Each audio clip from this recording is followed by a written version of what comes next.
Alright friends, इस video में हम देखेंगे CRUD ऑपरेशन कैसे परफॉर्म कर सकते हैं जेंगो रेस्ट फ्रेमवर्क में। तो मैंने एक अपना एप्लीकेशन बना लिया है API के नाम से, और एक प्रोजेक्ट बना लिया मैंने CRUD के नाम से, और उसका मैंने रजिस्ट्रेशन कर दिया अपने इंस्टॉल्ड ऐप्स में। और रेस्ट फ्रेमवर्क को भी मैंने इंक्लूड कर लिया installed_apps के अंदर। ठीक, मैंने मॉडल बनाया टाइटल टू डू के नाम से, जिसमें एक टाइटल होगा और एक इज़ डन होगा, और मैंने इसका टाइटल रिटर्न कर दिया, और इसकी मैंने माइग्रेशन भी अप्लाई कर दी हैं, और मैंने एडमिन में जाके इसकी रजिस्ट्रेशन भी कर दिया। ठीक है, और ये सारा का सारा एकदम सेटअप हो रखा है। बेसिकली हमको URL से स्टार्ट करना है। अब मेरे को कुछ URLs बनाने पड़ेंगे। देखो CRUD में क्या क्या होता है। अगर हम CRUD की बात करें तो एक होता है रीड, ठीक है, एक होता है read, create, read, update, delete. ठीक है, तो व्यूज़ में चलता हूँ मैं, मेरे को बनाने पड़ेंगे फंक्शंस।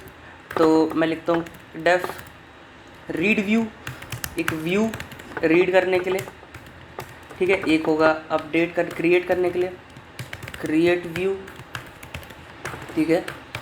इससे हम क्रिएट करेंगे चीज़ों को, रिक्वेस्ट अपने डेटा को। एक होगा create read update, update view, एक होगा इसमें भी रिक्वेस्ट होगा, ठीक है, पास, और एक होगा डिलीट व्यू, ठीक है, डिलीट करने के लिए चीज़ों को, रिक्वेस्ट। और ये अब बेसिकली हमको अपने डेटा को, अब मेरे डेटा मैंने कुछ रजिस्टर भी कर रखे हैं, और मैं आपको उसको दिखाता हूँ। पाइथन manage.py रन सर्वर करता हूँ मैं, रन सर्वर, ठीक है। सर्वर रन होते ही मैं अपने यहाँ चला जाऊँगा 127.0.1/8000। उसके बाद मेरे को एडमिन लिखना पड़ेगा। एडमिन में मैंने अपना सुपर यूज़र भी बना रखा है, और मैंने अपने मॉडल्स भी बना रखे हैं। तो मैं अपना चलता हूँ यहाँ पे, ये पाथ की एक दिक्कत हो गया है, तो पाथ को मैं हटा देता हूँ, इसको ऐसा कुछ इस तरह से। मैं एडमिन में चलता हूँ। एडमिन में जाते ही आपको दिखेगा कि मेरे टू डूज़ में कुछ टू डूज़ पहले से लिखे हुए हैं। Learn Python Django rest framework में जैसे गया मैं, तो इस डन पे टिक नहीं हो रखा, मतलब नहीं हुआ ये काम पूरा। साइबर सिक्योरिटी बूटस्ट्रैप, कुछ इस तरह से हमारा काम चलता है। ठीक है, तो अभी हमको इन्हीं का ही CRUD करना है, ठीक है, CRUD ऑपरेशन परफॉर्म करना है इसी में ही। तो व्यूज़ में चलते हैं हम लोग। ये रहा मेरा व्यूज़। अब किसी भी चीज़ को आपको डेटा फैच करना पड़ेगा हमको मॉडल से, अपने डेटाबेस से, फिर उसको हमको पाइथन में कन्वर्ट करना पड़ेगा। तो मतलब सीरियलाइज़र तो चाहिए रहेगा। तो serializer.py, और हमको इंपोर्ट करना पड़ेगा फ्रॉम रेस्ट फ्रेमवर्क इंपोर्ट सीरियलाइज़र, ठीक है, सीरियलाइज़र। और हम क्या बनाते हैं, क्लास टू डू सीरियलाइज़र, ठीक है, टू डू सीरियलाइज़र हम लोग बना लेते हैं। इसमें हम क्या लिखते हैं, serializer.serializer, ठीक है, ऐसा लिखते हैं। बट इस बार ना एक छोटा तरीका बताता हूँ मैं आपको।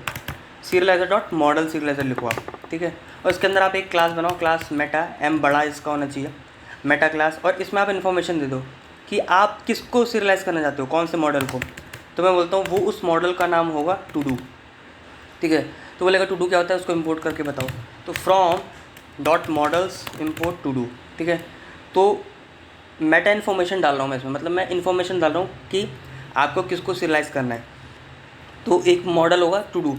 अब मॉडल में भी कई सारी फील्ड्स हैं, किसको सीरियलाइज करना है उसको बताओ मेरे को कि कौन कौन सी फील्ड्स को आपको सीरियलाइज करना है। तो फील्ड्स ऐसा होगा, इसमें फील्ड्स कौन सी फील्ड्स होंगी, इसमें मैं लिख दूंगा __all __, सबको मेरे को सीरियलाइज करना, ठीक है। ये हमारी बात हुई इसमें। अब मैं चलता हूँ अपने व्यूज़ में चलते के साथ मेरे को क्या करना पड़ेगा, इंपोर्ट चलो बाद में करेंगे हम लोग। हमको बेसिकली टास्क को सारे निकालने पड़ेंगे।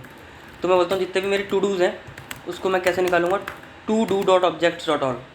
तो टू डू को मेरे को इंपोर्ट करना पड़ेगा, तो from dot model import to do, ठीक है। अब मेरे को सारा का सारा डेटा फैच करना है, तो from to do dot objects dot all, ठीक है, ऐसे फैच करते हैं। फैच हो चुका है, बट ये कॉम्प्लेक्स है, स्टिल अभी कॉम्प्लेक्स है, इसको हम रेंडर नहीं कर सकते। रेंडर करने के लिए हमको सीरियलाइज़ करना पड़ेगा।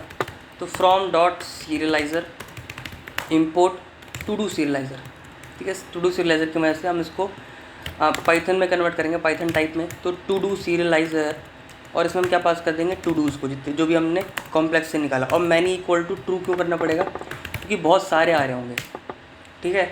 ये मेरा आ रहा होगा। अब हमको इसी का रिस्पॉन्स रिटर्न करना है HTTP रिस्पॉन्स में। बट जेंगो रेस्ट फ्रेमवर्क कहता है HTTP रिस्पॉन्स मत करो।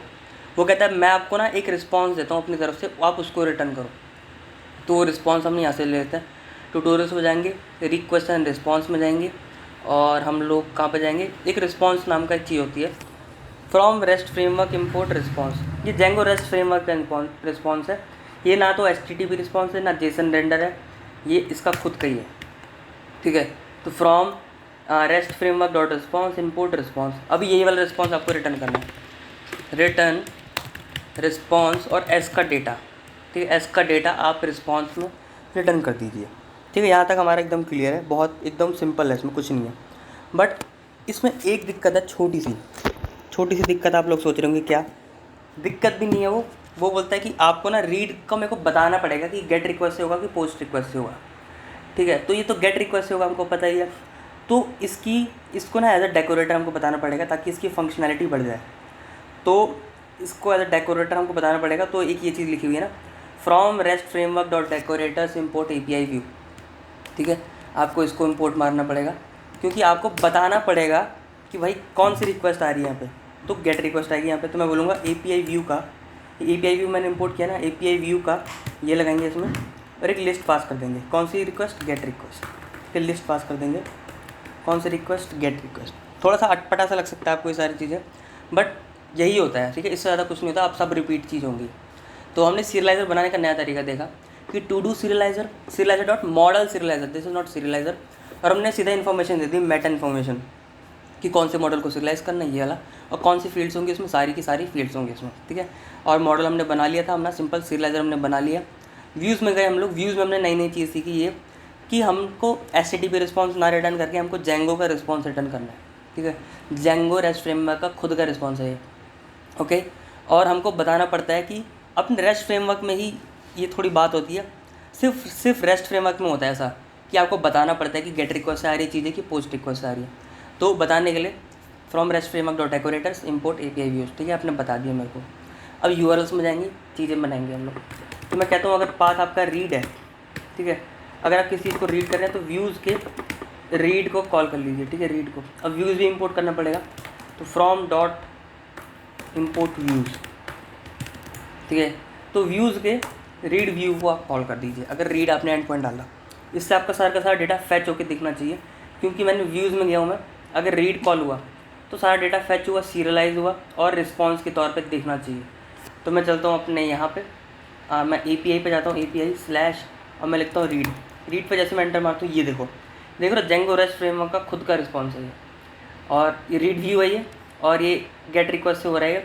तो इसमें ID इज इक्वल टू 1 और टाइटल ये, ID is equal to 2 title ये, ID is equal to 3 title ये, ID इक्वल टू 4, ठीक है। कुछ इस तरह से हमारा रिस्पॉन्स आ रहा है।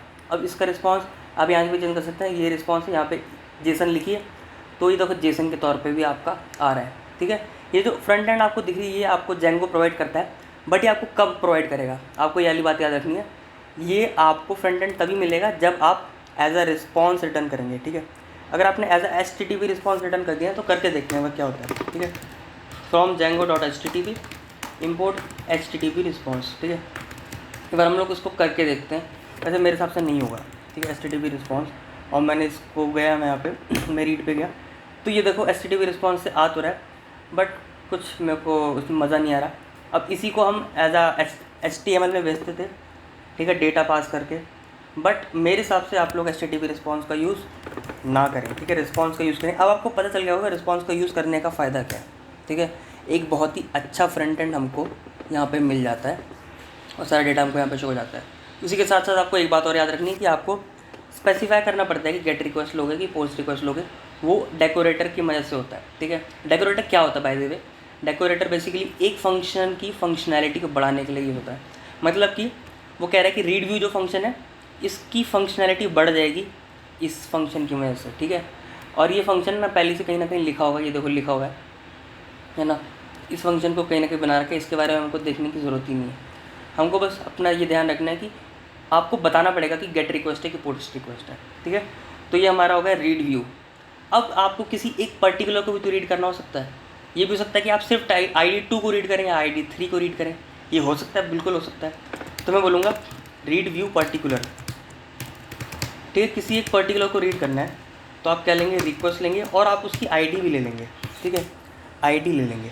और आपको ID के हिसाब से टू डूज़ निकालने पड़ेंगे। तो आप बोलेंगे to do dot objects dot get जिसकी आईडी होगी, आईडी जो मैंने पास करी, ठीक है, जिसकी आईडी होगी जो मैंने आईडी पास करी, या उसमें पी के लिख लो, प्राइमरी की लिखते हैं यूजुअली लोग, तो पी के, ठीक है, जिसकी आईडी होगी प्राइमरी की जो कि पास करी गई, ठीक है। तो ये हो सकता है कि हम आपने अगर 100 डाल दिया, मान लो 100 का नाम सा तो कुछ है ही नहीं, तो एरर आ सकता है। इसलिए मैं लिखूँगा ट्राई करो कि इस नाम का ना आईडी आपको फेच करके आपको मिल जाए डेटा, ठीक है। ट्राई करो कि आपको इस आईडी का डेटा मिल जाए, वरना आप पता है रिस्पॉन्स रिटर्न कर दो, return response no data found, ठीक है, नो डेटा फाउंड। और अगर आपको मिल गया, मान लो, ठीक है, अगर आपको मिल गया तो उसको सीरियलाइज़ तो करना ही पड़ेगा। S is equal to do serializer, ठीक है, टू डू सीरियलाइज़र, इसमें हमको सीरियलाइज करना पड़ेगा टू डूज़ को, और हमको लिखना पड़ेगा many is equal to false, क्योंकि बहुत सारे नहीं चाहिए हमको, एक ही डेटा मिलेगा हमको, ठीक है, मिल गया। अब इसका रिस्पॉन्स रिटर्न कर देंगे रिस्पॉन्स एज का data, as simple as that, ठीक है। हमने ट्राई किया कि हमको डेटा मिल जाए, और नहीं मिलेगा तो आपका रिस्पॉन्स रिटर्न हो जाएगा नो डेटा फाउंड, कुछ इस तरह से। अब इसका मेरे को क्या बनाना पड़ेगा, अब ये क्या है, गेट रिक्वेस्ट है कि पोस्ट रिक्वेस्ट है, ये भी एक तरह की API व्यू, ये अभी आपकी गेट रिक्वेस्ट है, ठीक है, चीज़ें हम प्राप्त कर रहे हैं इसलिए गेट रिक्वेस्ट है। तो URLs में जाएंगे हम लोग, URLs में जाके हम बोलेंगे रीड तो बिल्कुल ठीक है, बट उसके आगे हमको अगर हमने की भी दे दी इंट PK, प्राइमरी की भी अगर हमने दे दी, तो आप व्यूज़ का क्या कॉल कर दीजिए, व्यूज़ का रीड व्यू पर्टिकुलर कॉल कर दीजिए, ठीक है, ये आप कर दीजिए। अगर हमने आईडी भी दे दी तो मैं इस पर चलता हूँ, मैंने अगर आईडी नहीं दी तो सारा का सारा डेटा हमको दिख रहा है, मैंने आईडी दे दी 2, जैसे मैंने बताया देखो 2 का डेटा मेरे को मिल चुका है, ठीक है। मैंने मान लो 3 दिया, 3 तो 3 का डेटा देखो मेरे को मिल चुका है। मैंने मान लो 300 डाल दिया तो 300 का केवल नो डेटा फाउंड, ठीक है। ट्राई एक्सेप्ट हैंडलिंग मैंने कर रखी है, नहीं करता तो एरर आ जाता है, इसलिए ट्राई एक्सेप्ट हैंडलिंग करने का फ़ायदा होता है, ठीक है। तो ये देखो हमने कितनी अच्छी तरीके से बना दी इस चीज़ों को। मैं इसके नीचे चलता हूँ, और ये अब हमको चीज़ों को क्रिएट करना है, मान लीजिए, ठीक है, क्रिएट करना है। तो क्रिएट करने के लिए हम क्या कर सकते हैं, हमको डेटा लेना पड़ेगा और डेटा के हिसाब से हमको चीज़ें बनानी पड़ेंगी, ठीक है। तो हम क्या करेंगे, सिंपली ऐसा कर देंगे, सीरियलाइज़ कर देंगे। सबसे पहले तो हम बोलेंगे टू डू सीरियलाइज़र है, जो भी टू डू सीरियलाइज़र है उसका जो डेटा होगा उसमें पता है क्या चला जाए, रिक्वेस्ट डॉट डेटा, जो भी आपने रिक्वेस्ट में डेटा भेजा है ना, जो भी आपने भेजा है डेटा वो सीरियलाइज़ हो जाए, मतलब वो तैयार हो जाए किस में जाने के लिए, कॉम्प्लेक्स डेटा में जाने के लिए, ठीक है, कॉम्प्लेक्स डेटा में जाने के लिए तैयार हो जाए। क्योंकि सीरियलाइज़र का मतलब ये होता है कि कॉम्प्लेक्स से पाइथन में और पाइथन से कॉम्प्लेक्स में। तो हमको भी जो भी डेटा मिल रहा है हमने ऐसे पास कर दिया इसको। अब मैं बोलूँगा अगर ये वैलिड है, if S dot is valid, अगर जो आपका जो कॉम्प्लेक्स डेटा आपको मिल रहा है अगर ये वैलिड है तो आप इसको सेव कर दो, एस डॉट सेव, ठीक है।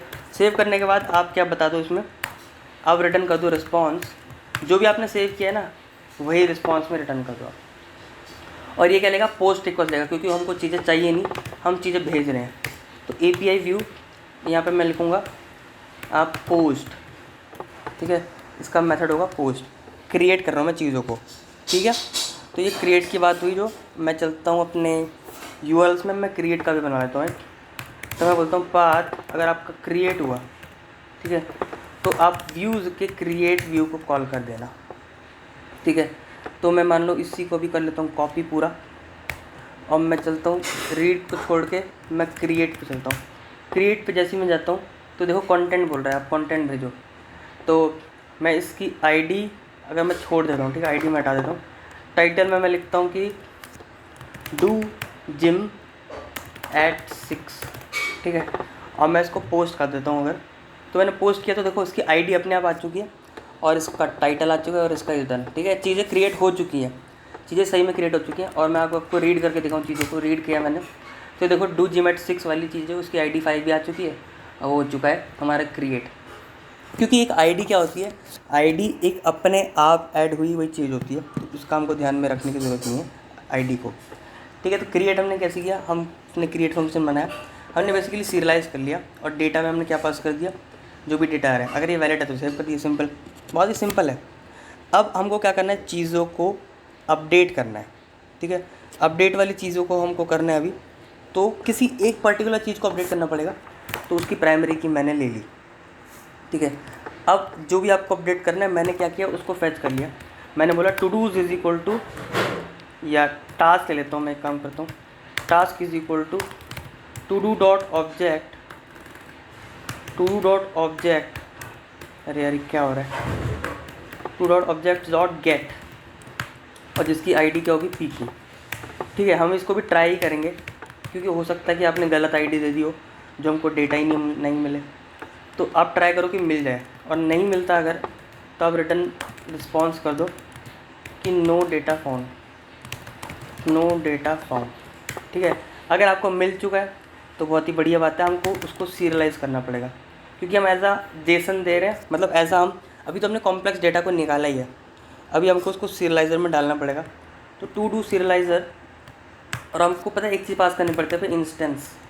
इंस्टेंस मतलब कि किसको आपको सीरियलाइज़ करना है, तो जो टास्क है इसको अपडेट करना है। ठीक है, टास्क को अपडेट करना है, और उसी के साथ साथ आपका डेटा क्या होगा, डेटा वो होगा जो जो पास किया गया है, रिक्वेस्ट डॉट डेटा। ठीक है, तो मतलब कि मैं बोल रहा हूँ कि मैं ये क्यों लिख रहा हूँ, मैं ये इसलिए लिख रहा हूँ ताकि चीज़ें हो जाएँ सीरियलाइज। मतलब जो भी आपका डेटा आ रहा है, जो भी फैच किया है ना, ये तो वो है जो मैंने फैच किया है, अब इसको सीरियलाइज़ तो मेरे को करना पड़ेगा, क्योंकि कॉम्प्लेक्स डेटा है ये सारा, तो मैंने इसको सीरियलाइज़ कर लिया। ठीक है, और सीरियलाइज़ करके मैंने instant is equal to task, instance is equal to task, और data is equal to request to data. और मैं बोलूँगा अगर ये वैलिड है, if this is valid, then आप सेव कर दो इसको। ठीक है, देन आप इसको सेव कर दो और रिटर्न कर देना आप रिस्पॉन्स जो आपने सेव किया वही। ठीक है, और अपडेट कर रहे हैं, हमको अपडेट कर रहे हैं चीज़ों को, तो ये कौन सा होगा, आप चीज़ों को भेज रहे हैं एक तरह से, क्योंकि आप डेटा को भेज रहे हैं ना, तो ये भी एक तरह की पोस्ट रिक्वेस्ट होगी। पोस्ट अपडेट करें आप चीज़ों को, और किसी आईडी भी भेज रहे हैं आप यहाँ पे, तो मैं यहाँ पे जाऊँगा, मैं एक पाथ बनाऊँगा अपडेट के नाम से, अपडेट, और अपडेट में मेरे को इंट पी के भेजना पड़ेगा, पी के, क्योंकि प्राइमरी की भेजनी पड़ेगी, जिस हिसाब से मेरे को चीज़ को अपडेट करना पड़ेगा, और व्यूज़ का अपडेट मैंने कॉल कर दिया। ठीक है, अब मान लो मैंने जिम कर ली है, ठीक है, तो इसी का मेरे को इस डन को ट्रू करना है, तो मैं एपीआई के बाद मैं क्रिएट पे जाऊंगा, और 5 को मेरे को अपडेट करना है, 5 पे आ जाऊंगा। तो ये क्या दिक्कत दे रहा है मेरे को, एपीआई के क्रिएट, सॉरी अपडेट होगा ना, हाँ मेरे को 5 को अपडेट करना है, क्रिएट नहीं, 5 को मेरे को अपडेट करना है, अपडेट। तो बोला 5 को अपडेट करने का तरीका ये रहा, आप आईडी छोड़ो, आप फॉर ट्रू करना चाहते हो ना उसको, कि आपने जिम तो कर लिया, और इसको भेज दो। ठीक है, जैसे आपने भेजा तो ये अपडेट हो चुका है, आपको रीड करना है चीज़ों को, आप रीड कर लें, और यहाँ पे देखो डू जिम एट 6, तो 6 बजे मैंने जिम कर ली, तो मेरा ट्रू आ चुका है। तो ये अपडेट कर दिया मैंने किसी चीज़ को। अपडेट करने का तरीका क्या था कि मैंने फैच किया, अगर मिल जाता तो ठीक है, नहीं मिला तो मैंने एरर दे दिया, और मैंने उसको इंस्टेंस में पास करा है। इंस्टेंस का मतलब जो भी डेटा को आपको क्या करना है, अपडेट करना है, और जो भी आपका नया डेटा है, जो भी डेटा को अपडेट करना है, जो नया डेटा है, जो भी आपको अपडेट करना है, जो नया डेटा है, और एक सीरियलाइज़र में पास करके अगर वैलिड हुआ तो सेव। ठीक है, अगर ये वैलिड हुआ तो हमको सिंपली कर लेना है इसको सेव, और हमारा सॉल्व हो जाएगा। ठीक है, हमारा अपडेट वाला प्रॉब्लम जो है वो सॉल्व हो जाएगा। अब हमको चीज़ों को करना है क्रिएट मैंने कर लिया था शायद, हाँ मैंने क्रिएट कर लिया था जो डेटा ले रहा था मैं। अब इसको अपडेट करना तो यहाँ पे इंस्टेंस लिखना पड़ता है, अपडेट के लिए इंस्टेंस, और हमको कुछ इस तरह से करना होता है चीज़ों को। ठीक है, तो ये हमारा हो गया। अब हम चीज़ों को ना डिलीट करना है। ठीक है, अब डिलीट करने के लिए तो बहुत ही ईजी है, सबसे आसान होता है डिलीट करना। डिलीट किसको करना है, तो किसी पर्टिकुलर को डिलीट करना होता है, तो पी के। और डिलीट के लिए भी बेसिकली हमको एक होती है गेट रिक्वेस्ट, एक होती है पोस्ट रिक्वेस्ट, और एक ना खास तरह की रिक्वेस्ट होती है जो मैंने आपको पहले नहीं बताई थी, जो कि पता क्या होती है, जो कि होती है डिलीट।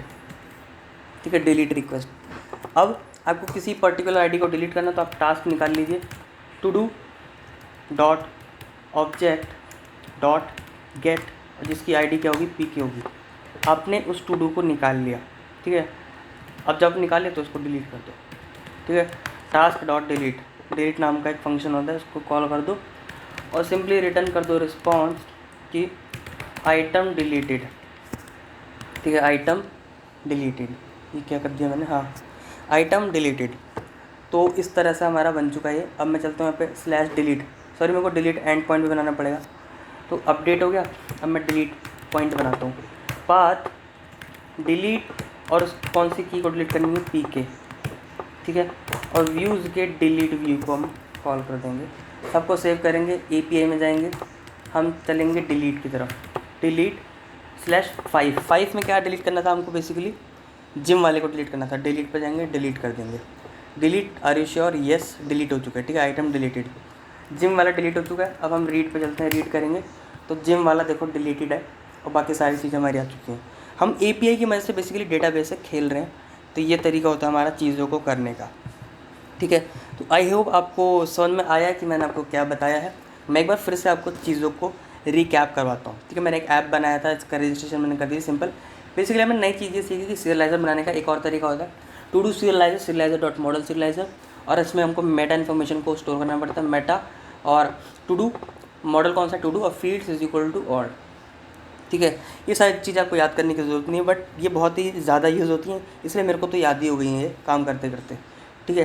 क्लास मेटा है, मेटा का M कैपिटल, फील्ड्स में S भी आता है, मॉडल होता है, मॉडल्स नहीं होता, बस ये सब डॉक्यूमेंटेशन में भी मिल जाएगा आपको, ठीक है। तो ये हमारी मेटा इन्फॉर्मेशन होगी, किसको सीरियलाइज़ करना है। अब बेसिकली हमने किया कुछ नहीं है, URLs बना दिए, URLs के हिसाब से हमने फंक्शंस बनाए, हमने नई चीज़ें सीखी कि हमको ना रिस्पॉन्स रिटर्न करना है, नॉट HTTP रिस्पॉन्स, और हमको चीज़ों को बताना पड़ेगा, ये एक रूल है, हमको हर फंक्शन का बताना पड़ेगा कि कौन सा रिक्वेस्ट है, गेट रिक्वेस्ट, पोस्ट रिक्वेस्ट या डिलीट रिक्वेस्ट, ठीक है, ये हमको बताना पड़ेगा। और उसी के साथ साथ हमने क्या बताया, हमने अपनी सारे फंक्शन बना लिए, हमने फेच किया, उसको सीरियलाइज़ किया और शो कर दिया, ठीक है। इसमें हमने फेच किया, सीरियलाइज़ करा, शो किया, इसमें भी यही किया हमने। और हमको क्रिएट करना था तो हमने डेटा लिया, ये था हमारा डेटा, ठीक है, रिक्वेस्ट डॉट डेटा। हम ऐसे भी इसको अलग से भी कर सकते हैं, हम बोल सकते हैं